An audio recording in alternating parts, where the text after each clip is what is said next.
Cruz e Credo, relembrando o Evangelho da Cruz.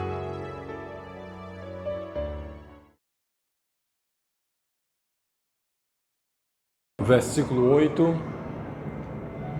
capítulo 4 do livro de Gênesis.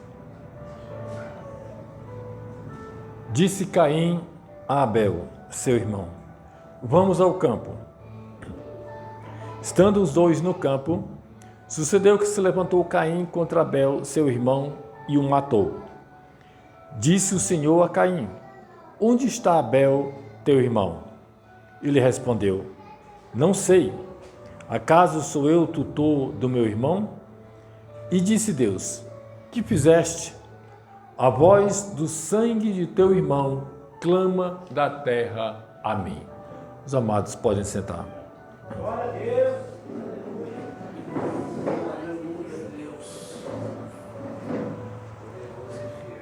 Glória a Deus. Falamos de evangelizar o mundo, de irmos ao mundo, cumprindo assim a vontade de Cristo, que disse: ide por todo o mundo e pregai o evangelho a toda criatura.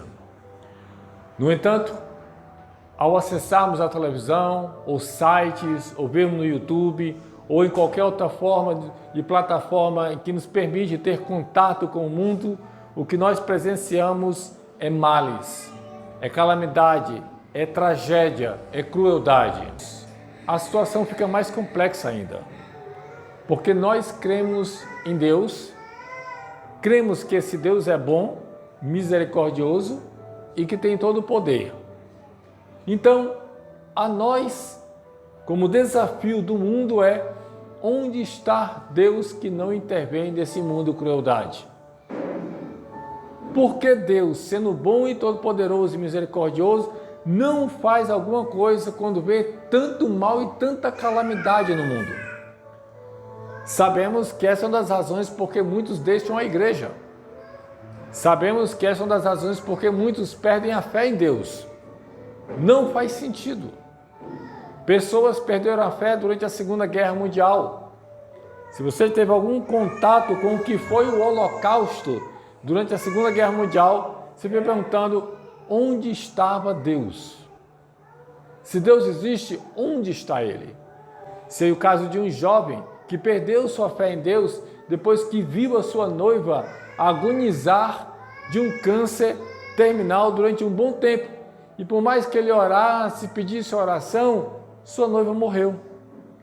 E ele disse que ele não sabia como conviver com aquilo, como ter fé em Deus, que é bondoso e misericordioso e que permite o mal, e que permite a dor, e que permite a crueldade. É fácil falarmos: vamos ao mundo evangelizar, mas o mundo responde de volta.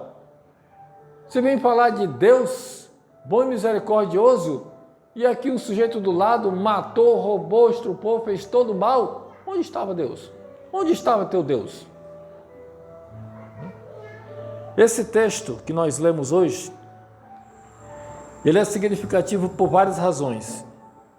Uma delas, claro, a principal, ele é significativo porque nós temos aqui o primeiro homicídio da história humana. E é a partir desse texto aqui que nós vamos entender muitas coisas que acontecem no mundo e a relação de Deus com esse mundo. Então, se você puder acompanhar a exposição da palavra, mantenha a sua Bíblia aberta aqui. Primeira coisa que eu quero chamar a atenção de vocês aqui é que todo o capítulo 4, ele vem logo depois, tudo que acontece no capítulo 4, ele vem logo depois do que aconteceu no capítulo 3. Capítulo 1 e 2, Deus criou o homem à sua imagem e semelhança. Colocou-o no jardim, deu uma ordem, lhe deu uma esposa que lhe fosse idônea, companheira em todas as coisas. No capítulo 3, vem o pecado. E a partir daí, vem toda essa história aqui. Nesse sentido, então, irmãos, nós precisamos entender que tudo que acontece a partir aqui do capítulo 4 até o Apocalipse é consequência depois do que aconteceu no capítulo 3, que é a queda do homem. Hoje eu quero meditar com vocês sobre 3 verdades relacionadas à queda do homem. A primeira delas é de que depois que o homem caiu no pecado, todos os males são possíveis. Vou repetir. Depois que o homem caiu no pecado, todos os males são possíveis no mundo. Depois que o pecado entrou no mundo, todo tipo de mal é possível de acontecer. Vejamos o nosso texto aqui. Quando você olha para a experiência de Caim, você vai perceber aqui alguns detalhes que explicam muito bem o mundo. Primeiro, esse foi o primeiro homicídio. Muitas versões da Bíblia têm exatamente esse título, primeiro homicídio. Por que o primeiro? Porque não foi o único. Segundo, nós temos nessa experiência aqui de Caim, o primeiro momento em que um ímpio se levanta contra um justo e prevalece.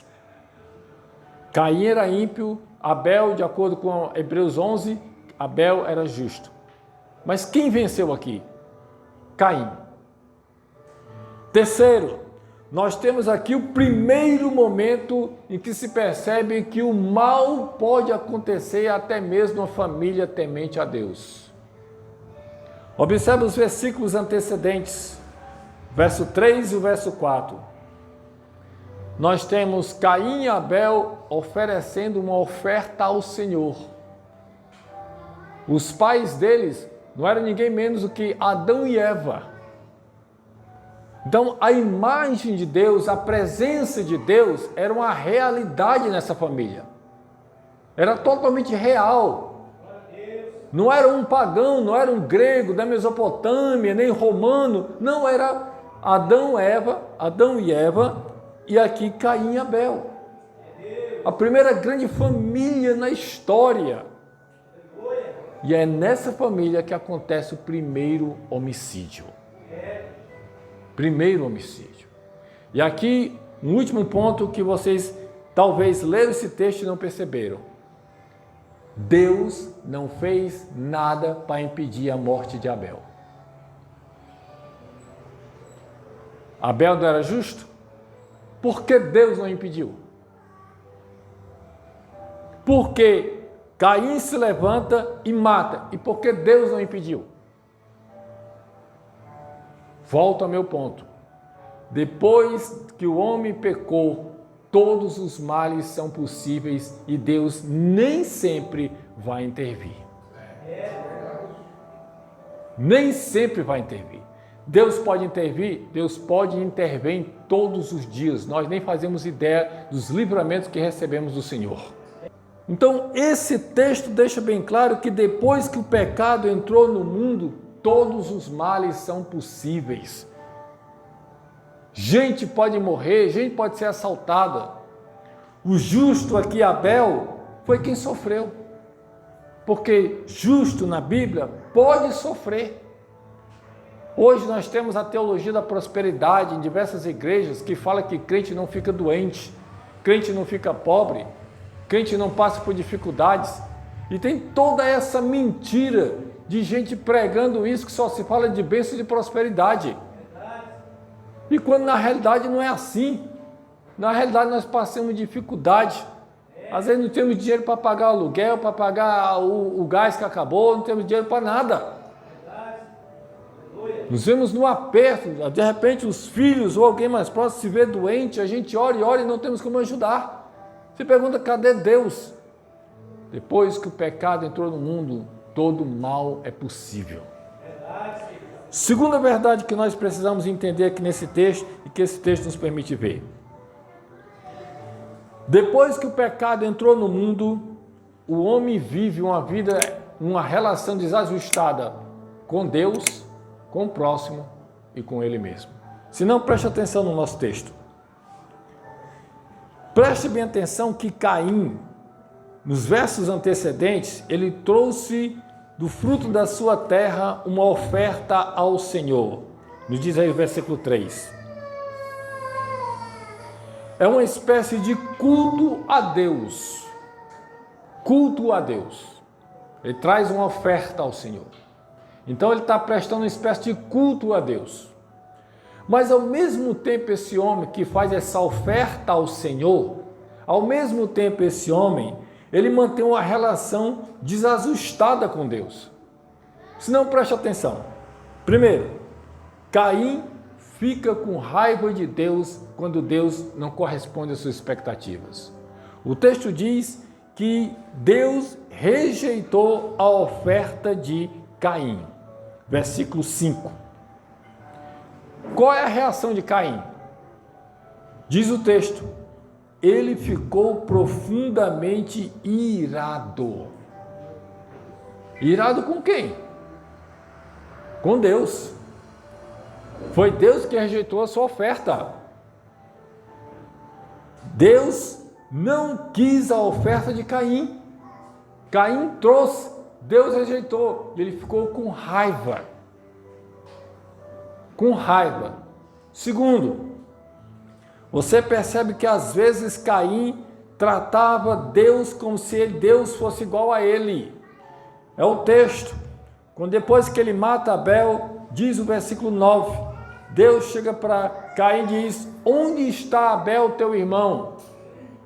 Caim responde de duas maneiras. Primeiro, mentindo: não sei. Não sei. Ele está mentindo para quem? Para Deus. É Deus que ele perguntou: cadê teu irmão? Não sei. Segundo, ele responde com insolência: acaso sou eu o tutor, o procurador, o cuidador do meu irmão? Pergunta a ele. Ele perguntar a mim, eu sou o cuidador dele? Ele é totalmente insolente em relação a Deus. Mas foi o mesmo que ofereceu a oferta.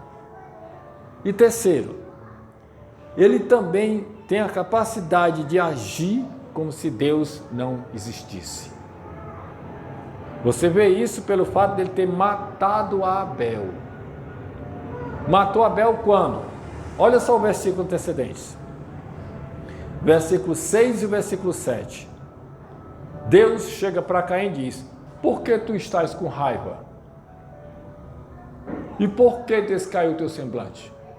Ele diz: se tu procederes bem, não é certo que serás aceito? E aí Deus fala com Caim, orienta Caim, explica: olha, eu não aceitei a tua oferta por causa da tua conduta. Não foi por causa da tua oferta, por causa da tua conduta. Se tu fizeres o que é certo, tua oferta será aceita. Deus orienta Caim. E depois disso, o que acontece? Caim ignora tudo isso e mata Abel. E aí você pensa: Caim foi realmente terrível. Deixa eu citar alguém na Bíblia que fez algo parecido. Alguém foi muito mais espiritual do que qualquer um de nós. Alguém que tinha muito mais conhecimentos que nós. Alguém que tinha uma espiritualidade da qual nós nem chegaremos perto. Estou me referindo ao rei Davi. Davi é o autor de grande parte dos salmos. Homem segundo o coração de Deus. No entanto, leia a Bíblia. Você vai descobrir que esse mesmo homem que é cheio do Espírito Santo, que enfrenta gigantes, que enfrenta exércitos, que enfrenta tudo em nome do Senhor, esse mesmo é capaz de cobiçar a mulher do outro, é capaz de arquitetar um plano para não encarar as consequências de seus atos e depois é capaz de executar e matar um justo. Olhe para você mesmo, você como crente. Quais são os pecados os quais você é capaz de fazer? Eu sou capaz de fazer coisas terríveis. Mas eu sou crente, creio no Senhor, oro ao Senhor, leio a Escritura, busco ao Senhor. Depois que o pecado entrou no mundo, todo homem vive uma relação desajustada com Deus. Tua relação com Deus não é perfeita. O diabo sabe disso e em momento um ou outro ele vai se aproveitar disso. Tu é crente? seu safado e sua safada. Você é crente? Pensa que eu não sei o que você fez? E aí você tenta de alguma forma viver uma relação perfeita com Deus e não consegue, nem vai conseguir. Deus diz a Caim, versículo 7: se tu procederes mal, eis que o pecado está na tua porta. O teu desejo vai ser contra ti, mas a ti cumpre dominá-lo. Agora me diga, qual foi o homem que dominou o próprio pecado? Eu não conheço nenhum. Eu não conheço nenhum. Quando Paulo fala lá em Romanos capítulo 7, dizendo que a lei do Senhor é santa, eu todavia sou carnal, e diz, eu não teria conhecido o pecado se a lei não dissesse, não cobiçarás. Pecado não só é um ato, pecado é um desejo, é um pensamento, é algo que está aí todos os dias contra você e contra mim. Porque o pecado entrou no mundo, o homem vive essa vida desajustada em relação a Deus, em relação ao próximo. Ele anda com seu irmão, mas é capaz de matar o irmão. Eu nunca matei ninguém, mas eu já odiei muita gente do meu coração. Muita gente. Eu tive raiva, muita. Não sou capaz, Deus sabe do que sou ou não sou capaz. Deus sabe. Você olha a internet, quais são os assuntos que mais as pessoas se interessam? Onde tem briga, violência, gente um contra o outro. É o que mais atrai as pessoas. Parece todo mundo feliz e contente, até que de fato algo terrível acontece, o irmão mata o outro. E mata da pior maneira, porque o texto diz, versículo 8, Caim disse a Abel, seu irmão, vamos ao campo. Isso é o quê? Ardiu, planejou, tramou. Abel nem desconfiava. Vou matar meu próprio irmão. Vá ao campo. De repente lá, Caim se levanta e o mata. O homem agora, depois do pecado, não sabe mais se relacionar com Deus, não sabe mais se relacionar com o próximo. Mesmo quando ama, ele também fere. Mas que ele ame a esposa, o marido, os filhos, mesmo assim, o pecado está lá. E você é capaz de coisas horríveis dentro do casamento, nas amizades, no tratamento com os filhos e com os parentes. Não me diga que não é assim, porque é assim. E às vezes você se sente a pior pessoa do mundo.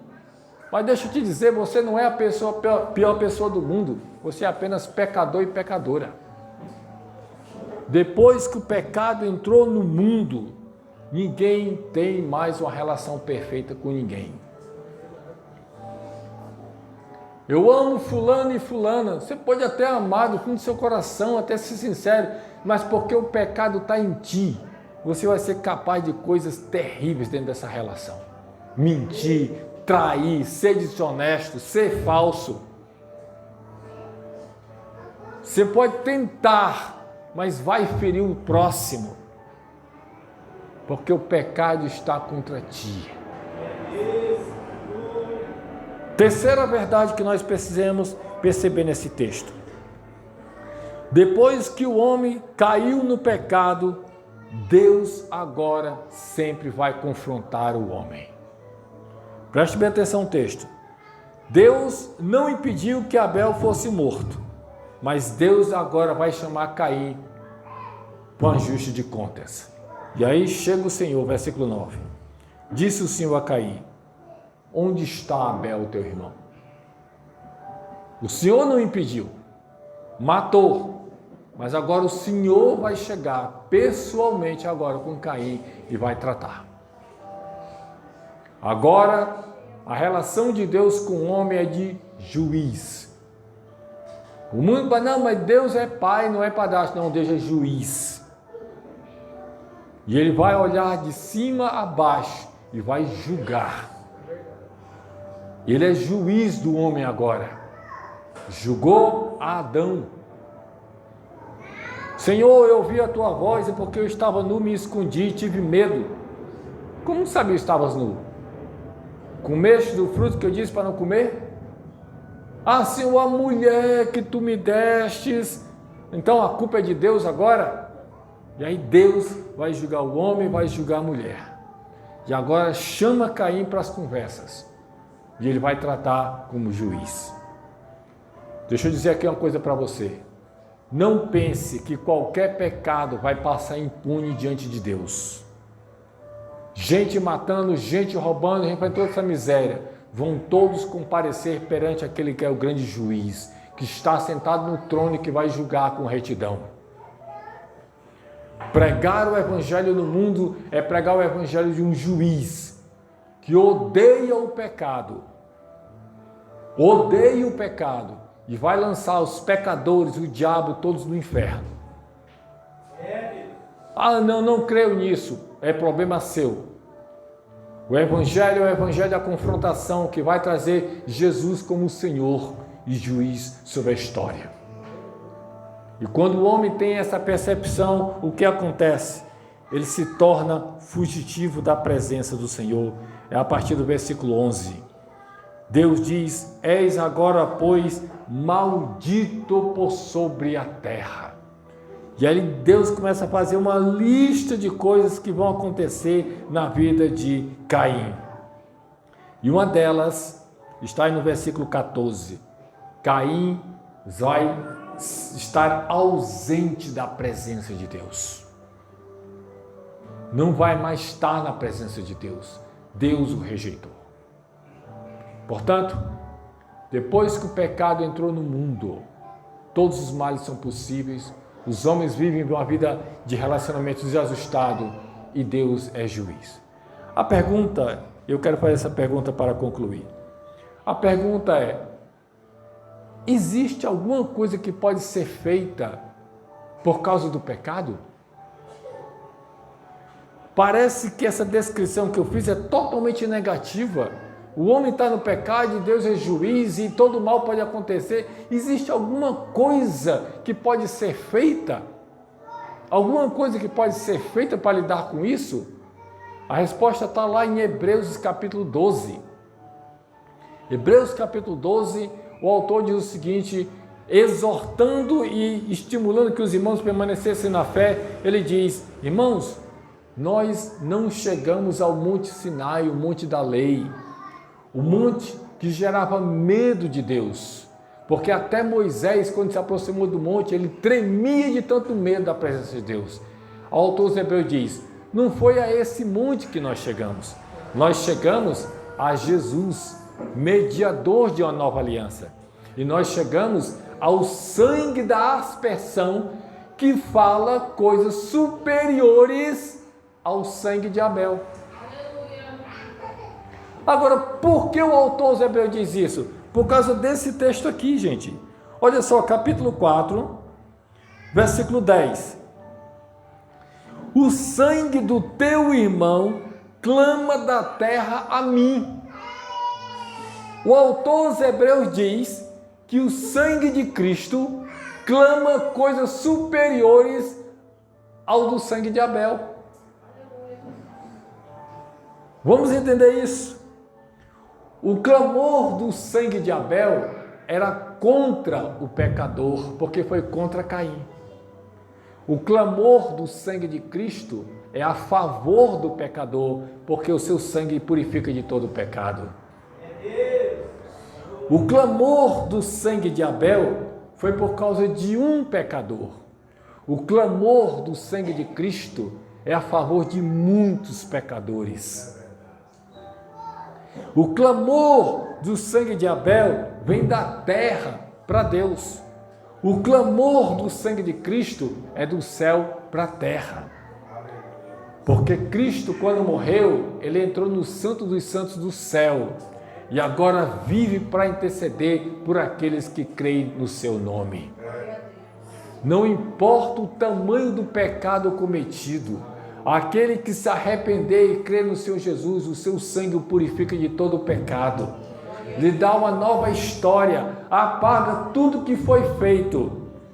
O apóstolo João vai dizer: filhinhos, isto digo para que não pequeis, mas se pecarem, saiba, nós temos advogado junto ao Pai, Jesus o justo. Ele é a propiciação pelos nossos pecados. Por que eu sei que se eu morrer hoje eu vou para o céu? Não é porque eu cumpri toda a Bíblia, eu não cumpri. Não é porque eu guardei todos os mandamentos, mas é porque o sangue do maior justo foi derramado por mim no Calvário. O sangue de Cristo que foi derramado na cruz do Calvário é o maior de todos os justos. E ele morreu não por um, mas por todos. E todo aquele que nele crê não vai perecer, mas vai ter a vida eterna. Para concluir, deixa eu dizer. Em primeiro lugar, não confie na sua religiosidade. Você nunca vai ter uma vida santa perfeita como você quer ter. Sua relação com Deus deve ser mediante Jesus Cristo, que é o único vivo caminho. Segundo, não se desespere por causa dos seus pecados. Enquanto você estiver no mundo, você vai pecar. Mas olhe para aquele que suportou todo o pecado na cruz, para que você vivesse agora com Deus e não fosse jamais acusado pelo pecado. Vamos orar.